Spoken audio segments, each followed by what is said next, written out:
اب میں آپ کو ذرا اس جو انسانوں میں سے انسان دشمنی کا جن کا سب سے بڑا رول ہے، میں ان کی 2000 سالہ تاریخ کا آپ کے سامنے نقشہ رکھنا چاہتا ہوں۔ ان 1400 سال کا تو میں نے صرف 4 آپ کو پوائنٹس بتائے۔ موسیٰ سے عیسیٰ تک 1400 برس علیہم السلام، 2 مرتبہ عروج، 2 مرتبہ زوال، اسیریوں کے ہاتھوں پٹوائی، بابلیوں کے ہاتھوں پٹانا، گریکس کے ہاتھوں مرمت، رومنس کے ہاتھوں۔ یہ جو 2000 سال ہے، کیونکہ اب تو ظاہر بات ہے 21ویں صدی شروع ہو گئی، 20 صدیاں حضرت مسیح کو پوری ہو گئی۔ پہلی بات نوٹ کیجیے، حضرت مسیح کی پیدائش ہے سن 1 قبل مسیح۔ یہ نکتہ آپ نے کبھی سنا ہے یا نہیں؟ جب ملینیم کا سلسلہ شروع ہوا تھا پچھلے سال، تو میں نے بیان کر دیا تھا کہ ایک عجیب حساب کے اندر انہوں نے غلطی کی۔ حضرت مسیح کی پیدائش ہوئی 25 دسمبر کو، سن انہوں نے شروع کر دیا، اس کے بعد جنوری آئی تو پہلا سال شروع ہو گیا۔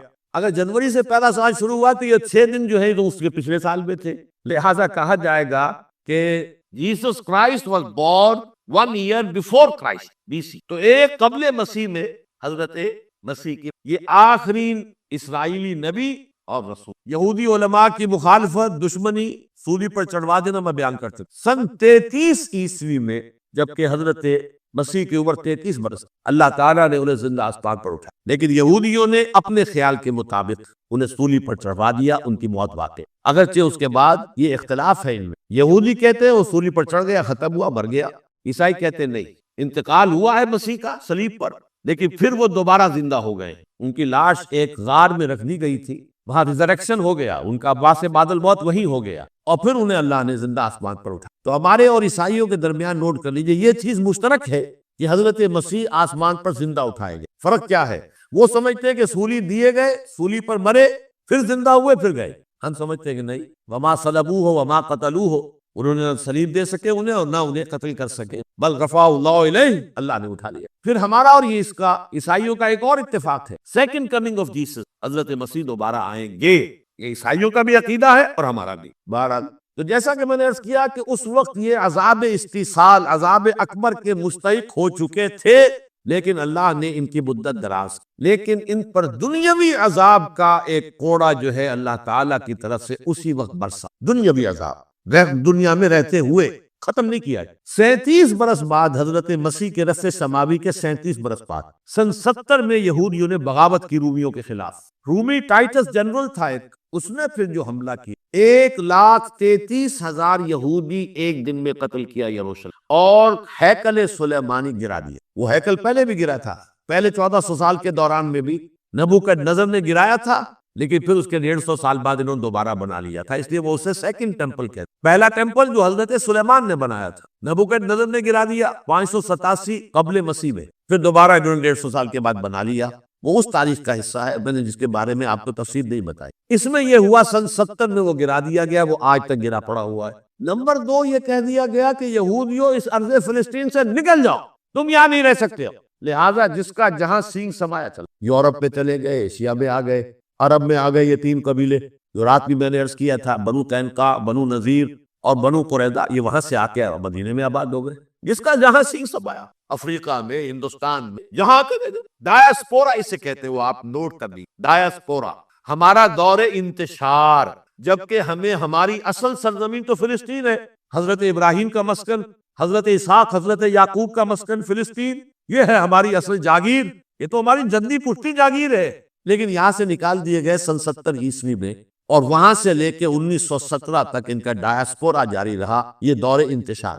اس دور انتشار کے اب چند حصے ہیں جس کو میں چاہتا ہوں کہ آپ علیحدہ علیحدہ۔ دور انتشار کا جو پہلا جو ہے تقریباً 300 برس، رومی حکمران تھے، وہ یہودیوں کے بھی دشمن تھے اور عیسائیوں کے بھی دشمن تھے، عیسائی اور یہودی ایک دوسرے کے بھی دشمن تھے، لیکن رومی سمجھتے تھے کہ یہ ایک ہی تھیلی کے چٹے بٹے ہیں۔ رومیوں کے نزدیک عیسائی بھی یہودیوں ہی کا ایک فرقہ تھے، کوئی علیحدہ مذہب تو تھا ہی نہیں، لہذا رومی جو ہے رومنز، وہ ان دونوں کو ستاتے تھے، مارتے تھے، اور یہ آپس میں لڑتے تھے، یہودی عیسائیوں کو مارتے تھے، عیسائی یہودیوں کو مارتے تھے۔ یہ ہے 300 برس تک۔ سن 300 عیسوی میں کیا ہوا، ایک معجزہ ہو گیا، بہت عظیم ایمپرر کانسٹینٹائن، قسطنطین اعظم، رومن ایمپررز میں سے بہت بڑا ایمپرر، وہ عیسائی ہو گئے۔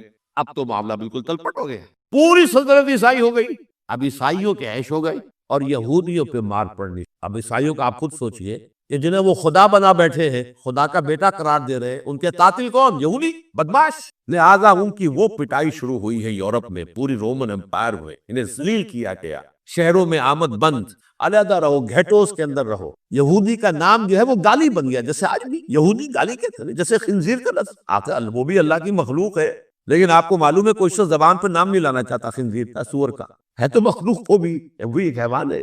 ایسے ہی ہے یہودی گالی، جھوٹ گالی۔ لہذا ایک طرف تو ان دونوں کے درمیان دشمنی، جس کو قرآن کہتا ہے وَأَغْرَيْنَا بَيْنَهُمُ الْعَدَاوَةَ وَالْبَغْضَاءَ، ہم نے ان کے مابین دشمنی جو ہے پیدا کی، اور جب یہ پوری سلطنت عیسائی ہو گئی تو قافیہ تنگ ہو گیا یہودیوں کا۔ اب آئیے 571، یعنی جب کہ ڈائسپورا کو کتنا عرصہ ہو چکا تھا؟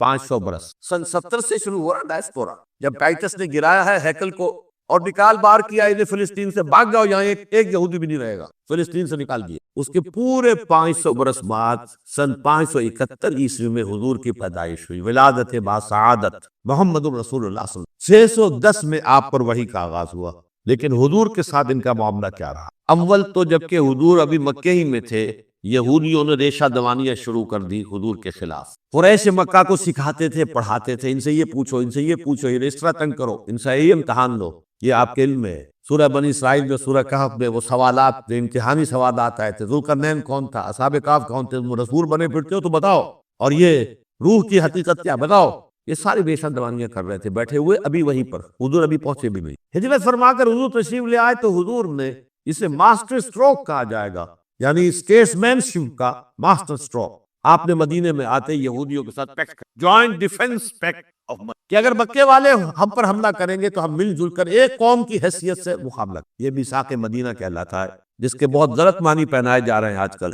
بہرحال میں موضوع میرا چونکہ یہ نہیں، میں ادھر نہیں جاؤں، لیکن ہوا کیا، ہر مرتبہ یہ خیانت کے مرتکب ہوئے، ان نے جو عہد کیے تھے ان سے پھرے، اندر ہی اندر سازش، ریشہ دوانی، حضور کی بدترین دشمنی۔ سورہ نساء کی آیت نمبر 12 میں، 14 میں، 13 میں فرمایا ہے لا تزال تطلع علی خائنۃ منہم، اے نبی ہمیشہ آپ کے علم میں ان کی طرف سے خیانتیں، بددیانتیاں آتی، اور بار بار وہ مسلسل جنگ کی آگ بھڑکاتے، قریش کو دعوت دیتے، آؤ آؤ آؤ، ہم اندر سے بغاوت کر دیں گے، تم آؤ تو صحیح، ختم کریں محمد کو اور اہل ایمان کو صلی اللہ علیہ وسلم رضی اللہ تعالی عنہ۔ لیکن پھر جب وہ آتے تھے تو یہ دبک جاتا تھا، ہمت نہیں، میدان کے مرد نہیں رہے تھے، کہ سورہ حشر میں کا نقشہ کھینچا گیا ہے، کھلے میدان میں مقابلے کی اس کے اندر صلاحیت ہی نہیں، یہ تو فصیلوں کے پیچھے سے، جیسے عورتیں کہیں دیہات میں لڑائی ہوتی ہے تو مرد جو ہے گلیوں میں لڑتے ہیں، عورتیں اوپر سے پتھر پھینکتی ہیں، بس وہ کام یہ کر سکتے تھے، من ورائے جدر، فصیلوں کے پیچھے سے، جنگ میں میدان میں نہیں آ سکتے۔ بہرحال قرآن مجید میں ہے یہ،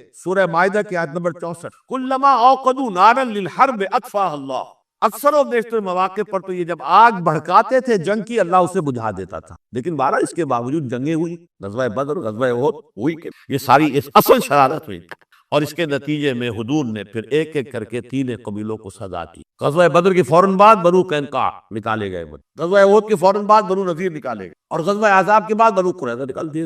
یہ تو میں نے آپ کے سامنے رکھ دیا صرف حضور کے زمانے میں ان کا کیا رہا دشمن۔ رات بھی ہم نے وہ آیت پڑھی تھی، لَتَجِدَنَّ أَشَدَّ النَّاسِ عَدَاوَةً لِلَّذِينَ آمَنُوا يَهُودُ وَالَّذِينَ، اہل ایمان کی دشمنی میں شدید ترین تم پاؤ گے یہودیوں کو اور مشرکین بھی بعد میں ہے، پہلے یہود۔ حضور کے بعد کیا ہوا اب یہ نوٹ کیجئے، یہ ان کی تاریخ کا دوسرا دور۔ حضرت عمر رضی اللہ تعالیٰ عنہ کا عہد خلافت ہے، بیت المقدس کا محاصرہ کیا گیا، فصیل بڑی اونچی، شہر اندر سے سیلف سفیشینٹ، حملے کا راستہ کوئی نہیں، محاصرہ طول کھینچ رہا ہے، لیکن ان کے پاس رسد بھی موجود ہے، پانی بھی موجود ہے، وہ دروازے بند کر کے بیٹھے ہوئے۔ بالآخر اللہ تعالیٰ کی مشیت کا دور کیسے ہوا، ان کے کچھ علماء آئے فصیل پر، کہا دیکھو مسلمانوں، تم قیامت تک بھی یہاں پڑے رہو گے محاصرہ کر کے، ہمارا یہ شہر فتح نہیں ہو، ہاں ایک درویش بادشاہ کے ہاتھوں یہ شہر فتح ہونا ہے، لیکن تمہارے اندر ہمیں وہ نظر نہیں آتا۔ ابو عبیدہ بن الجراح رضی اللہ تعالی عنہ، امین هذه الامہ،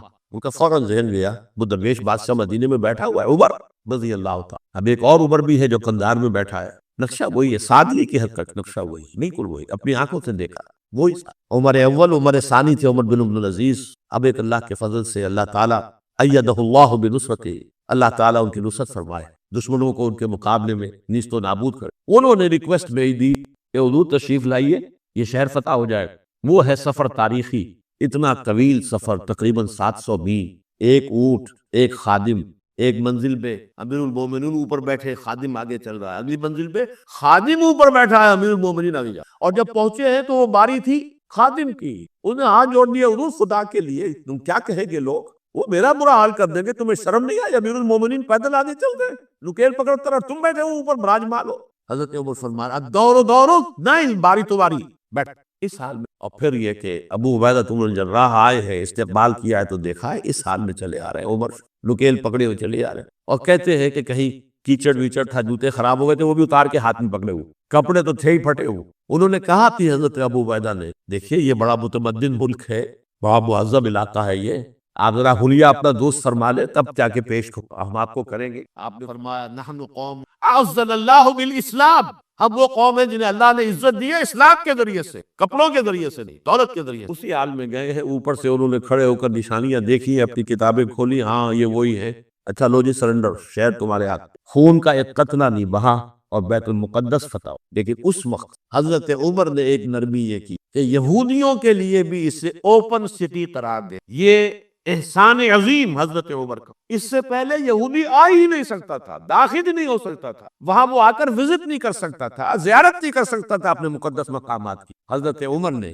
یوں سمجھیے کہ تقریباً 550 برس کے بعد ان کے لیے راستہ کھولا ہے کہ ہاں تم آ سکتے ہو، زیارت کر سکتے۔ لیکن یہ عیسائیوں نے لکھوایا معاہدے کے اندر، انہیں یہاں آپ آباد ہونے کی اجازت نہیں دے، لیکن کم وزٹ دی پلیسز، دیکھیں زیارتیں کرے اور جائیں۔ یہ معاہدہ حضرت عمر کا ہے رضی اللہ تعالیٰ، جو پھر خلافت راشدہ کے بعد بنو امیہ نے بھی اس کو آرڈر کیا، بنو عباس نے کیا، پھر جو ہمارے یہ ترکوں میں اندر خلافت آئی تو ترک خلفاء نے بھی اس معاہدے کی پوری پابندی۔ فلسطین میں آ سکتے ہیں یہودی صرف زائرین کی حیثیت سے، وہاں آباد نہیں۔ اب آئیے اگلا دور آیا حضرت عثمان کا دور خلافت۔ یہ ہے وہ وقت کہ اب یہود نے امت مسلمہ کی پیٹھ میں چھرا گرو۔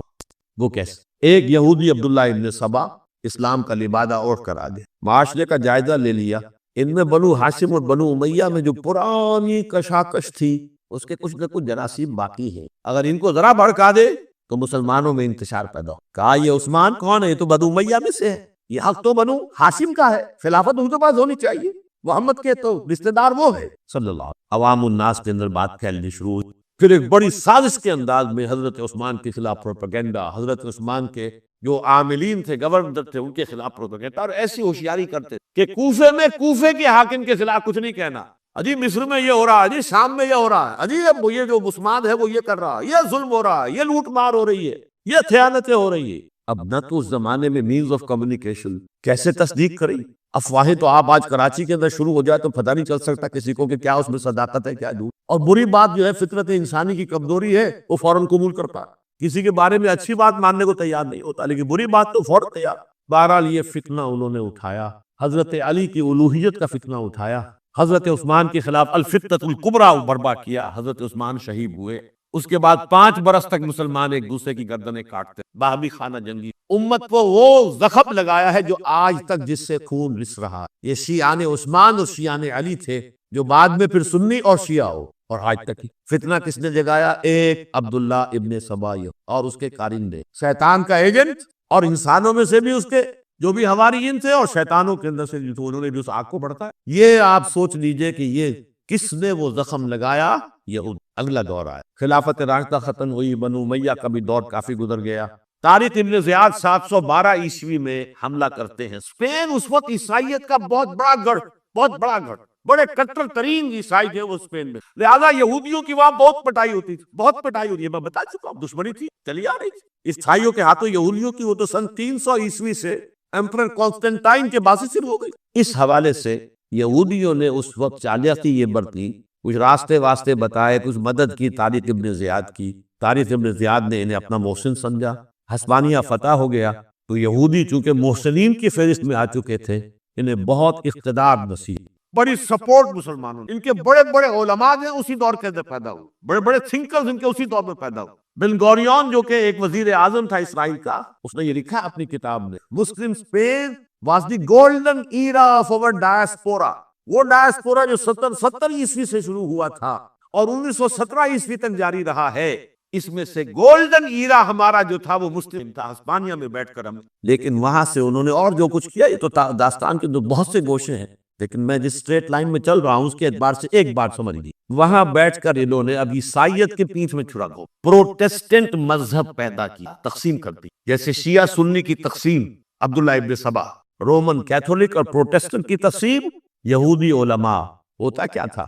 ہسپانیہ جو یونیورسٹیاں ہیں، کارڈووا میں ہے، ٹولیڈو میں ہے، گریناڈا میں ہے، غرناطہ، قرطبہ، تولیطلا، اور وہاں آتے تھے لوگ. فرانس سے چلے آ رہے ہیں نوجوان پڑھنے کے لیے، جرمنی سے چلے آ رہے ہیں، اٹلی سے چلے آ رہے ہیں. تین ہی ملک قریب ترین پڑھتے ہیں سینٹرل جو یورپ کے ہیں. یہاں پر جو ہے وہ اسلام جو نور پھیلا رہا تھا اس سے بھی مستفیض ہوئے. جہالت کے جو ہے پردے ان کے وہ چھٹے. اس کے ساتھ ہی وہ یہودی وہاں ان کے اندر جو جراثیم داخل کر رہے تھے وہ اس عیسائیت کے خلاف بغاوت جو اس وقت دنیا میں عیسائیت اس وقت پوپ کا راج تھا دنیا میں اس وقت. یورپ میں جو عیسائیت تھی اس میں ایک طرف بادشاہ تھے، لیکن بادشاہوں کی حیثیت وہاں پر یوں سمجھ لیجئے کٹھ پتلیوں کی تھی، اصل قوت پوپ کے ہاتھ میں. اور پوپ کو انہوں نے جیسے قرآن نے کہا اتخذوا احبارهم ورهبانهم اربابا من دون اللہ، کیونکہ سینٹ پال نے شریعت موسوی ساقط کرنی تھی تو اب شریعت تھی ہی نہیں. پوپ کو اختیار تھا جس چیز کو چاہے حلال قرار دے دے، جس چیز کو چاہے حرام قرار دے. اتخذوا احبارهم ورهبانهم اربابا من دون. انہوں نے کہا صاحب یہ پوپ کس بلا کا نام ہے، یہ بھی انسان ہے. بات تو ٹھیک تھی نا، اصل حیثیت تو کتاب کی ہونی چاہیے، ڈیوائن بک، ریویلڈ اسکرپچر. لہذا یہ کتاب ہر شخص پڑھ سکتا ہے. کوئی پوپ کے باپ کو جو ہے کوئی اس کے لیے پروپرائٹری رائٹس تو نہیں ہے کہ صرف پوپ پڑھ سکتا ہے یا پادری پڑھ سکتے ہیں. ہم بھی پڑھ سکتے ہیں، ہم بھی سمجھ سکتے ہیں. یہ باتیں تھی کہ جن کو بڑھا چڑھا کر بیان کر کے اور پوپ کا اقتدار ختم کرا دیا اور توجہ مرکوز کر دی بائبل کی. اب بائبل میں بڑا حصہ تو اولڈ ٹیسٹمنٹ کا ہے. نتیجہ کیا ہوا؟ یہود کی عظمت پروٹیسٹنٹس کے نزدیک مسلم ہو گئی. اصل قوم تو یہ ہے، وہ دشمنی بدلی کہ نہیں بدلی؟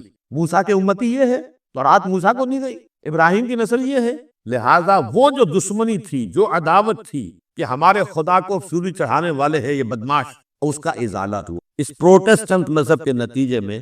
یہ میں اب آپ کو بتاتا ہوں کہ ایک نتیجہ وہ نکلا ہے جسے برٹرینڈ رسل نے بیان کیا، جس کی کتاب ہے ان پریز آف آئیڈلنس، صفحہ 108. وہ لکھتا ہے the Christians retaining the Judaic belief in special revelation added to it the Roman desire for worldwide domination and the Greek taste for metaphysical subtleties. The combination produced the most fiercely persecuting religion that the world has yet known.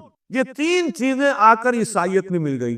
ایک تو جب یہ old testament جو ہے وہ ان کے ہاتھ میں آ گئی، اور اس کے میں کچھ آپ کو بتا دیتا ہوں کہ اولڈ ٹیسٹمنٹ کی تعلیمات، کیونکہ یہ اولڈ ٹیسٹمنٹ جو ہے یہ محرف تھی. اصل تورات تو گم ہو گئی تھی 587 قبل مسیح میں، جب پہلی مرتبہ ہیکل جو ہے تباہ ہوا ہے اس کو ختم ہو گئی. اس کے کوئی 150 سال کے بعد انہوں نے یادداشتوں سے مرتب کر کے لکھی. اب اس میں ان کے اپنے خیالات، اپنے امانی، اپنی توجیحات وہ شامل ہو گئی.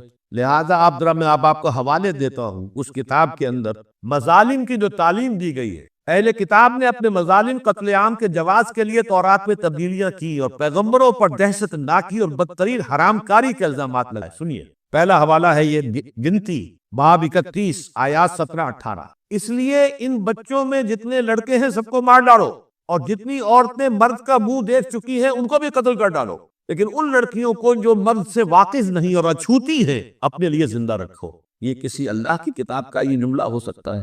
کسی ریویلڈ بک کا؟ اور سنیے، یہ ہے استثناء ڈیوٹرانومی باب 20 آیت 16-18.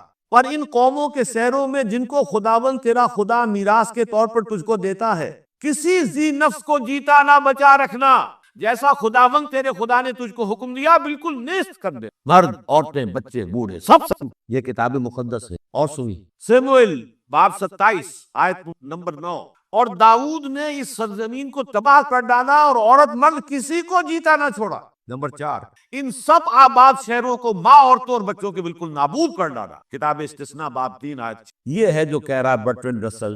کرسچینٹی میں آ کر بھی تین چیزیں شامل ہو گئی. ایک تو یہ باربیرین، یہ تعلیم جو ہے، اور یہ مذہب کے نام پہ تعلیم، یہ کتاب مقدس کی تعلیم. نمبر 2، رومنز کے اندر جو ایک تمنا تھی ورلڈ ڈومینیشن کی، وہ عیسائیت کے اندر آ گئی. اس لیے پوری رومن امپائر جو ہے عیسائی ہو گئی، اسے وراثت کے اندر ورلڈ ڈومینیشن کی جو ایک تمنا تھی وہ مل گئی.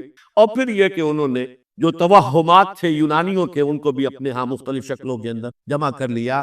ان تین چیزوں کا the combination produced the most fiercely persecuting religion that the world has yet known. اس کے نتیجے میں دنیا میں تاریخ انسانیت کے اندر جو بدترین خوخار ترین مذہب ہو سکتا ہے وہ شکل عیسائیت نے. اور اس کا مظہر اتم کیا تھا؟ نوٹ کی، صلیبی جنگیں. ایک بات ٹائم ٹیبل کے اعتبار سے نوٹ کر لیجئے گا. فرسٹ ملینیم ختم ہوا، سیکنڈ شروع ہوا. ان کے 1000 سال ختم ہوئے تو 11ویں صدی میں سیکنڈ میلینیم شروع ہوا تو پہلی صلیبی جنگیں، لاکھوں مسلمان صرف یروشلم کے اندر اتنا خون بہایا ہے کہ خود ان کے ہسٹورینز لکھتے ہیں کہ جب ان صلیبیوں نے جب گھوڑوں کے ساتھ وہ چل رہے تھے گلیوں میں تو ان کے گھوڑوں کے گھٹنوں تک خون کی ندی بہ رہی، جہاں سے گزرے ختم گئے، آبادیاں کی آبادیاں ختم۔ اگرچہ اس کروسیڈ میں گیہوں کے ساتھ گھن بھی پیسا، یہودی بھی بہت مارے گئے۔ یہ فرانس سے، جرمنی سے جب یہ کروسیڈرز آ رہے تھے 3000 میل کا سفر طے کر کے آئے تھے۔ سوچئے اربن ثانی پوپ جو تھا آگ لگا دی تھی اس نے پورے یورپ کے، شرم سے ڈوب مرو، تمہارے مقدس علاقے مسلمانوں کے ہاتھ پہ، انفیڈلز، یہ کافر، یہ مرتد، یہ ملا۔ مسیح جہاں پیدا ہوا، مسیح کو جہاں سولی دی گئی، وہ کہاں ہے؟ ان کے ہاتھ میں، وہ آگ لگائی ہے 3000 میل کا فاصلہ طے کر کے یہ لوگ، اور جو تباہی مچائی۔ تاریخ انسانی میں ایسی بربریت کی کوئی مثال، اور یہ ان کے اپنے ہسٹورینز لکھتے ہیں، شرم کے مارے ایسے محسوس ہوتا ہے جیسے ان کی گردنیں جھکی جا رہی ہیں۔